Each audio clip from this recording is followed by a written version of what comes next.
All right, Shopmaster 300 now. This is something worth sharing because I always have problems with this, trying to switch it from constant current for stick to constant voltage for MIG. Got my big old wire feeder, my dual head. I was trying to put it from this side to that side and trying everything. Switching, just trying everything. And these connections, I was even turned it and I squeezed them with the pliers. So when I first got this was stuck in, I think, stick mode.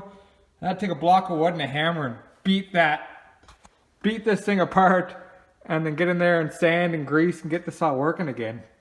But it seems like I always got to fiddle around trying to get it into MIG mode. And I've been playing with this for like an hour and a half. It's getting ready to give up. So I just got in and I was shaking all the wires and everything. See, those are all the connections. One thing, these can kind of burn out sometimes. You gotta make sure all these connections connect. See, when you turn, it connects down to different ones for your different modes. So I just made sure all those connections were squeezed tight. Like I said, at one point in time, I had to beat this apart and sand everything and grease it all when I first got it. But there's a little switch right here that does whatever. See, when you turn it, it hits that blade and clicks up and it turns that switch on. I think that's what it was. I kept screwing with it and I was like, oh, that switch isn't actuated. So I cranked the handle, this handle all the way over enough that it pushed up on that little switch, and now the MIG mode works. So that was a couple hours of frustration.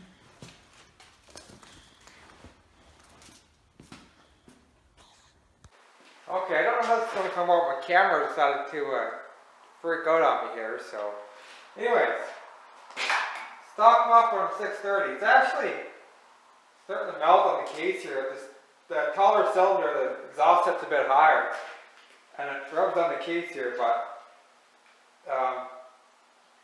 trying to get a bit more power out of this saw and play around with it. So I don't need a super hot rod saw, but I'm just trying to play with it and get some more out of it. So instead of hacking up the stock muffler, I went out and got this $8 China muffler. It comes with a little port here, but I'm going to cut that port off. I'm going to make the size of this smaller to try to get some resonance in there for your your harmonics for your two-stroke engine.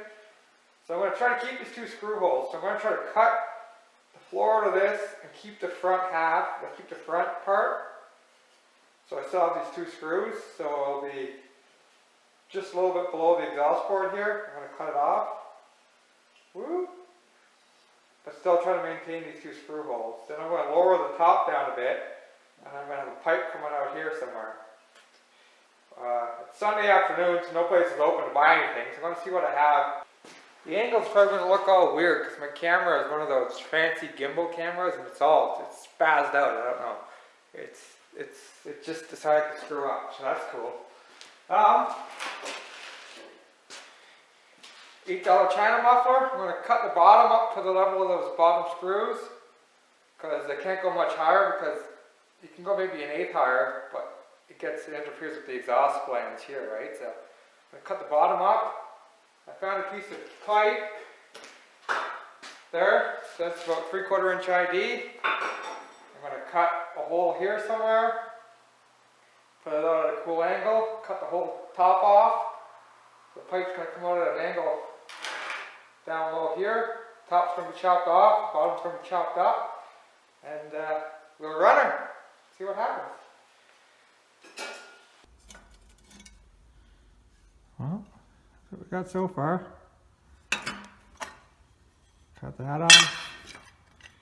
Cut this off. I had to go fairly short with that, so it wasn't sticking out past the dog. That pipe probably should have been facing that way more, but I had to cut this out, so I guess I could have plugged that hole with something. Had it going that way, but anyways, got a little knob. I welded it so I can get the inside nice and smooth, and then I'm just going to set it on and trace it, cut the top and bottom out, weld those on, box it in, and that'll be it.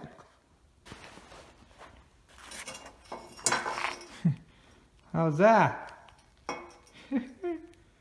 Okay, well, I'll get it cleaned up and then, yeah, get it cleaned up. Probably put it on, fire it up for a quick second, and then go home. Probably get a can of paint on the way home. and then paint it. Yeah. Okay.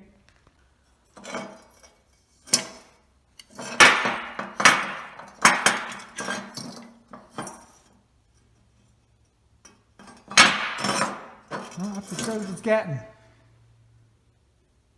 Let's get her on and get her fired up.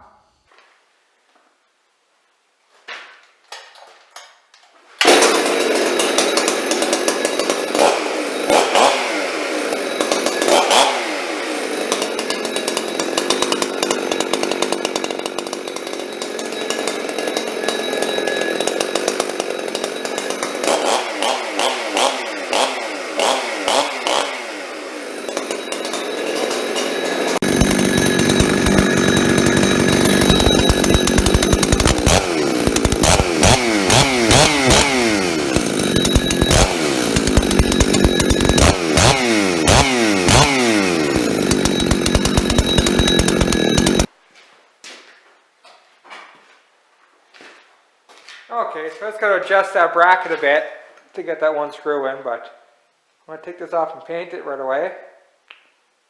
And yeah, that's it. Calling her a wrap. She's ready. She's ready to go into the wood. Start getting her broken in here. She's got quite a few heat cycles on it now, but no real major run time on it so far, so I think it's going to be a great little saw. So the camera angle probably looks all kind of wacky here because my camera is just, I don't know, it's something bad happened to it. But anyways, there's the old saw. Super cool. Thanks for watching, guys. We'll catch you on the next one.